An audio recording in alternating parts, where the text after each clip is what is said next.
Hello student, कैसे हैं आप लोग। आई एम NN पांडे, आपका साइंस मंत्रा में स्वागत करता हूं। Today we are going to discuss about cell organelles. आज जो हम पढ़ने वाले हैं वो सेल ऑर्गेनेल्स के बारे में पढ़ने वाले हैं। ये क्लास 9th के the fundamental unit of life chapter से रिलेटेड है। लेक्चर 2 है ये, और लेक्चर 1 जो है वो ऑलरेडी हो चुका है। अगर आपने लेक्चर 1 की वीडियो नहीं देखी है तो वीडियो के डिस्क्रिप्शन बॉक्स में उसकी लिंक है, आप जाकर के वहाँ से लेक्चर 1 देख सकते हैं। अगर आप लेक्चर 1 देखेंगे तभी आपको ये समझ में आएगा। तो आइए बात करते हैं हम सेल ऑर्गेनेल्स के बारे में। ये मैंने एक सेल बनाया हुआ है, जनरल सा सेल है। इसके अंदर मैंने ऑर्गेनेल्स को दिखाया है, अलग अलग जो ऑर्गेनेल्स है उनका डायग्राम दिखाया है, कैसे वो होते हैं। तो इसके अंदर जो हमें आज पढ़ना है वो बेसिकली एंडोप्लाज्मिक रेटिकुलम के बारे में पढ़ना है, जिसे शॉर्ट फॉर्म में ER भी बोला जाता है। गोल्गी अपरेटस के बारे में पढ़ना है। लाइसोसोम्स के बारे में पढ़ना है, दिस इज ए लाइसोसोम्स। उसके बाद में ये जो स्ट्रक्चर है आपको दिख रहा है, ये माइटोकॉन्ड्रिया है। ये स्ट्रक्चर जो है वो प्लास्टिड्स है और ये वैक्यूल्स है, और इसके बारे में आपको ऑलरेडी पता है, न्यूक्लियस होता है। तो आइए डिस्कस करते हैं वन बाय वन। सबसे पहले हम एंडोप्लाज्मिक रेटिकुलम की बात करेंगे। एंडोप्लाज्मिक रेटिकुलम को ER भी बोला जाता है, शॉर्ट फॉर्म में इसे ER भी बोलते हैं। ये दो टाइप्स के होते हैं, एक होता है RER, एक होता है SER। RER जो होता है इसे बोलते हैं रफ एंडोप्लाज्मिक रेटिकुलम, इसका फुल फॉर्म है रफ एंडोप्लाज्मिक रेटिकुलम।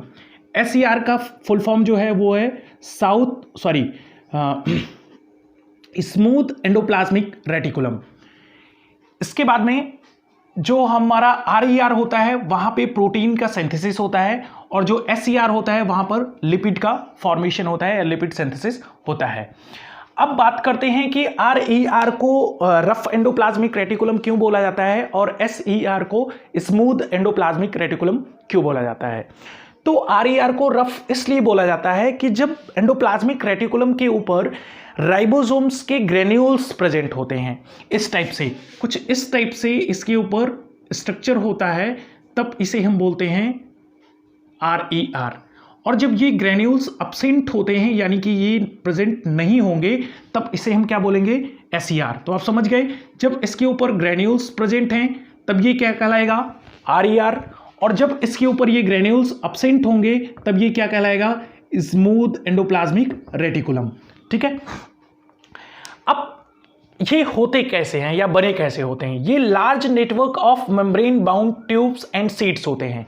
ये जो बने होते हैं इनका ट्यूब का ये बना होता है, बेसिकली ट्यूब लाइक स्ट्रक्चर होते हैं और बहुत ज़्यादा होते हैं, लार्ज होते हैं, लार्ज नेटवर्क में बने होते हैं। बेसिकली इनका फंक्शन क्या है, membrane biogenesis, enzyme and hormones. ये जो प्रोटीन और लिपिड बनता है ये एंजाइम्स और हार्मोन्स के रूप में भी काम करते हैं यहाँ पे। SER इन वर्टिब्रेट्स, जो SER होता है वो वर्टिब्रेट्स में प्रेजेंट होता है। वर्टिब्रेट्स इन द सेंस कि ऐसे ऑर्गेनिजम्स जिनके अंदर वर्टिकल कॉलम होता है, यानी कि रीढ़ की हड्डी प्रेजेंट होती है, उसे हम बोलते हैं वर्टिब्रेट्स। ये क्या करते हैं, ऐसे ऑर्गेनिजम्स के अंदर उनकी बॉडी को डिटॉक्सिफाइड करते हैं। ठीक है। उसके बाद में फिर नेक्स्ट बात करते हैं हम गोल्गी अपरेटस की। गोल्गी अपरेटस ये आप देख सकते हैं, this is the Golgi apparatus. सबसे पहले इसे कैमिलियो गोल्गी ने डिस्कवर किया था। गोल्गी अपरेटस को ट्रांसपोर्टर ऑफ द सेल भी बोला जाता है। अब गोल्गी अपरेटस को ये होता है कि ट्रांसपोर्टर ऑफ द सेल क्यों बोला जाता है, क्योंकि ये क्या करता है, बहुत सारे ऐसे मटेरियल्स होते हैं जो सेल के अंदर बनते हैं और उनको पैकिंग और डिस्पैच करता है एक प्लेस से दूसरे प्लेस पर।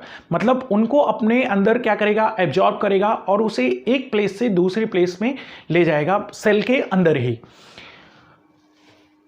यहां पे देख सकते हैं आप इसका जो फंक्शन है बेसिकली। दूसरा एक मिनट, यहां पे जो ये बना होता है वो मेम्ब्रेन बाउंड वेसिकल्स का बना होता है। जो मैंने आपको इसका फंक्शन बताया पैकिंग एंड डिस्पैच का, ये क्या करता है, सिंपल शुगर का फॉर्मेशन करता है कॉम्प्लेक्स शुगर से। कॉम्प्लेक्स शुगर को कन्वर्ट कर देता है किसमें, सिंपल शुगर में कन्वर्ट करता है।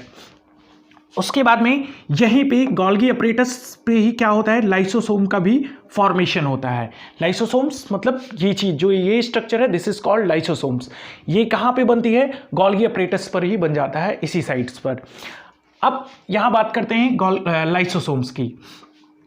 लाइसोसोम्स क्या होता है, मेम्ब्रेन बाउंड सैक्स होते हैं। मेम्ब्रेन बाउंड सैक्स का मतलब हुआ कि एक तरीके से हम बोल सकते हैं पैकेज होता है या पाउच होता है जो कि मेम्ब्रेन बाउंडेड होता है, ठीक है। ये क्या करते हैं, इसके अंदर हार्ड डाइजेस्टिव एंजाइम्स प्रेजेंट होते हैं।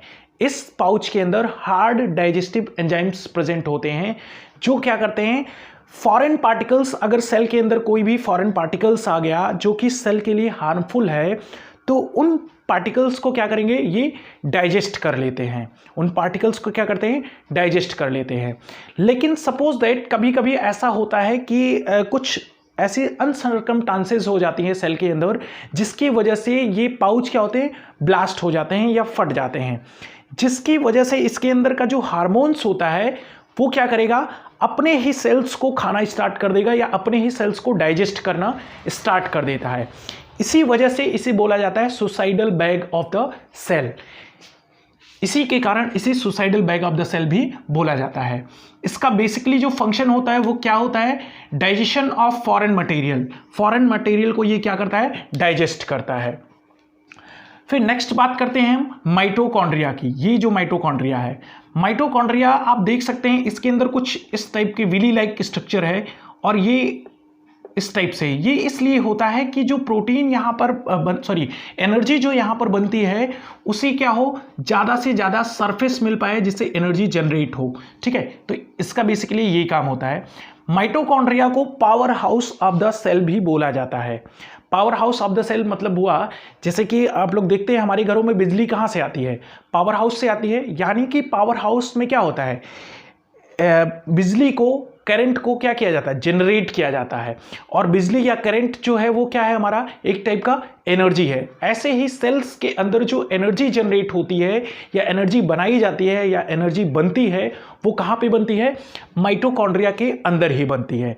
और जो ये एनर्जी बनता है ये क्या होता है, ये एटीपी के फॉर्म में स्टोर हो जाता है। एटीपी मीन्स हुआ एडिनोसिन ट्राइफॉस्फेट। एडिनोसिन के साथ में जब 3 मॉलिक्यूल्स ऐड होते हैं फॉस्फेट के, तो उसे हम कहते हैं एटीपी। ये एटीपी जो होते हैं इसे energy currency of the cell भी बोला जाता है, ठीक है। और उसके बाद में जहां पर भी सेल के अंदर एनर्जी की रिक्वायरमेंट होती है, ये एटीपी वहां पर भेज दिए जाते हैं या ब्रेक डाउन होते रहते हैं, जिससे उनको एनर्जी मिलती रहती है। माइटोकॉन्ड्रिया के पास में एक और खासियत होती है कि इसके पास में इसका खुद का डीएनए और राइबोसोम्स होता है। डीएनए मैंने आपको बताया था कुछ इस टाइप से उसका स्ट्रक्चर होता है। This is double helix structure है, this is called DNA, deoxyribose nucleic acid, ठीक है। तो इसका खुद का डीएनए और राइबोसोम्स प्रेजेंट होता है। फंक्शन क्या है इसका, एनर्जी को जनरेट करना। सेल के अंदर क्या करता है, एनर्जी जनरेट करता है। नेक्स्ट बात करते हैं जो हमारा प्लास्टिड है। प्लास्टिड्स क्या होता है, ये केवल और केवल प्लांट्स में प्रेजेंट होता है। एनिमल में ये क्या होते हैं, अब्सेंट होते हैं। एनिमल में ये प्रेजेंट नहीं होते हैं, ठीक है। इनके पास भी इनका खुद का डीएनए और राइबोसोम्स होता है। और प्लास्टिड्स 2 टाइप से होते हैं, एक होता है क्लोरोप्लास्ट और एक होता है ल्यूकोप्लास्ट। क्लोरोप्लास्ट जो होता है ये क्या करता है, ये कलर्ड होता है, और जो ल्यूकोप्लास्ट होता है ये वाइट इन कलर होता है, यानी कि हम बोल सकते हैं कलरलेस होता है। क्लोरोप्लास्ट के अंदर कलर होता है वो ग्रीन इन कलर होता है, जिसके अंदर क्लोरोफिल प्रेजेंट होता है। और यहीं पे प्लांट्स क्या करता है, फोटोसिंथेसिस का प्रोसेस करता है, जिसके थ्रू वो क्या करता है, अपने लीफ में क्या करेगा, फूड का फॉर्मेशन करता है। जो ल्यूकोप्लास्ट होता है यहाँ पर क्या स्टोर होता है, स्टार्च, ऑयल वगैरह यहाँ पे क्या होते हैं, स्टोर होते हैं ल्यूकोप्लास्ट के अंदर। फिर नेक्स्ट बात करते हैं हम जो है वैक्यूल्स। वैक्यूल्स क्या है, ये भी स्टोरेज सैक्स है, यानी कि इस चीज़ों को स्टोर करने के लिए एक पाउच लाइक स्ट्रक्चर है। और ये क्या चीज़ स्टोर करता है, सॉलिड एंड लिक्विड मटेरियल्स जो होते हैं सेल के अंदर उनको स्टोर करता है। सॉलिड एंड लिक्विड मटेरियल्स को कहाँ पे स्टोर करेगा, वैक्यूल्स के अंदर स्टोर होता है। इनकी जो साइज होती है वो एनिमल्स के अंदर स्मॉल इन साइज होते हैं और प्लांट्स के अंदर क्या होते हैं, लार्ज इन साइज होते हैं। एनिमल में ये छोटे आकार के होंगे और प्लांट में क्या होंगे, बड़े आकार के होंगे। तो ये जो था ये एक सेल था जिसके अंदर अलग अलग ऑर्गेनेल्स मैंने आपको बना करके दिखाया है, समझाने की कोशिश किया है। आई होप आपको वीडियो जो है वो पसंद आया होगा। अगर आपको वीडियो पसंद आया है तो आप लाइक जरूर करिए और जो है सब्सक्राइब करके बेल आइकन को जरूर प्रेस कर दीजिए, जिससे आपको नए नए वीडियोस की नोटिफिकेशन मिलती रहे। ये यहाँ पर ओवर हो रहा है, तो आइए हम एक बार इसकी समरी कर लेते हैं। हमने जो आज पढ़ा वो सेल ऑर्गेनेल्स के बारे में पढ़ा।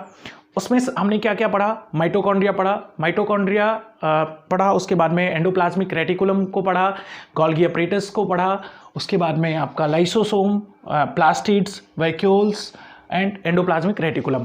तो सबसे पहले एंडोप्लाज्मिक रेटिकुलम देखते हैं। एंडोप्लाज्मिक रेटिकुलम जो होता है वो दो टाइप का होता है। एक होता है आपका RER, जिसे हम बोलते हैं रफ एंडोप्लाज्मिक रेटिकुलम, और दूसरा जो होता है वो SER होता है, जिसे स्मूथ एंडोप्लाज्मिक रेटिकुलम बोला जाता है। RER क्यों बोला जाता है इसे, क्योंकि इसके ऊपर राइबोसोम्स के ग्रेन्यूल्स प्रेजेंट होते हैं, इसीलिए इसे RER बोलते हैं। और RER में ही क्या होता है, प्रोटीन का सिंथेसिस होता है। क्या बोल सकते हैं हम इसको, एक और चीज बोल सकते हैं, मैन्युफैक्चरिंग साइड भी बोल सकते हैं, क्योंकि ये मैन्युफैक्चर करता है प्रोटीन और लिपिड का। उसके बाद में SER क्या करता है, यहाँ पे जो होता है वो लिपिड का फॉर्मेशन होता है। इसका बेसिकली जो फॉर्मेशन होता है वो क्या होता है, ये हेल्प किस में करते हैं, प्रोटीन वगैरह मेम्ब्रेन बायोजेनेसिस में हेल्प करते हैं। एंजाइम्स और हार्मोन्स के रूप में वर्क करते हैं, जो कि प्रोटीन और लिपिड्स होते हैं। उसके बाद में SER जो होता है वो वर्टिब्रेट्स में प्रेजेंट होता है, जो क्या करता है, बॉडी को डिटॉक्सिफाइड करने का वर्क करता है। नेक्स्ट हमने पढ़ा गोल्गी अपरेटस के बारे में। इसे ट्रांसपोर्टर ऑफ द सेल भी बोला जाता है, क्योंकि ये क्या करता है, सेल के अंदर जो मटेरियल्स है उसे एक प्लेस से दूसरे प्लेस में पहुंचाने का काम करता है। गोल्गी अपरेटस पर ही क्या होता है, लाइसोसोम का फॉर्मेशन होता है। उसके बाद में लाइसोसोम्स क्या है, ये मेम्ब्रेन सैक्स होते हैं, यानी कि पाउच होते हैं, और ये क्या करते हैं, इनके अंदर हार्ड डाइजेस्टिव एंजाइम्स प्रेजेंट होते हैं, जो सेल के अंदर फॉरेन पार्टिकल्स अगर एंटर हो जाते हैं जो कि सेल के लिए हार्मफुल होते हैं, तो ये लाइसोसोम्स उसे क्या करते हैं, डाइजेस्ट कर लेते हैं या उसे क्या करेंगे, किल कर देते हैं। कभी कभी क्या होता है कि ये जो लाइसोसोम पैक होते हैं या लाइसोसोम सैक्स जो होते हैं, ये ब्लास्ट हो जाते हैं किसी अनसर्कमस्टांसेस की वजह से, जिसकी वजह से उसके अंदर जो हार्मोन्स होते हैं वो अपने ही सेल को खाना शुरू कर देते हैं या अपने ही सेल को डाइजेस्ट करना स्टार्ट कर देते हैं, जिसकी वजह से इन्हें suicidal bag of the cell भी बोला जाता है।